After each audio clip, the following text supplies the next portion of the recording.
పాత నిబంధన గ్రంథంలో ప్రభువు మనకిచ్చినటువంటి ఒక మంచి మాట 23వ సంకీర్తన మొదటి వచనాన్ని జ్ఞాపకం చేసుకుందాం.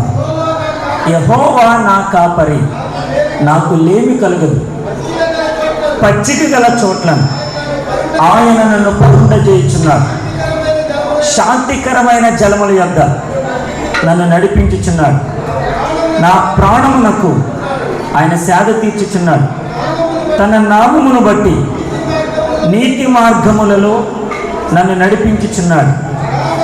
గాఢాంధకారపు లోయలో నేను సంచరించినను ఏ అపాయమునకు భయపడను.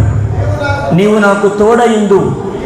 నీ దుడ్డుకర్రయు నీ దండమును నన్ను ఆదరించును. దేవుడి వాక్యము మన వెనుకడిలో దీవించును గాక. ఆమె అందరు కళ్ళు మూసుకుందాం, చిన్న ప్రార్థన చేసుకుందాం. పరిశుద్ధమైన మా పరమ తండ్రి, నీకు వందనాలు తెలుస్తున్నాం. కొద్ది నిమిషాలు నీ మాటలు ధ్యానించుచుండగా మీరే నాతో మాతో అందరితో సూటిగా తేటగా మాట్లాడండి. ముఖ్యంగా యవన బిడ్డలందరినీ మీకు ప్రోత్సహించి ఈరోజు నీ సన్నిధానంలో ఈ వచనంలో ఆదివారం జరగనాడికి ఇచ్చిన గొప్ప ధన్యతను బట్టి నీకే స్తోత్ర. యవన బిడ్డలందరినీ మీ చేతులకు అప్పగిస్తున్నాం. మీరే బలపరిచి నడిపించి వాడుకున్నామని యేసు క్రీస్తు అతి పరిశుద్ధమైన నామంలో అడిగి పొందుకొని ఉన్నాము మా పరమ తండ్రి.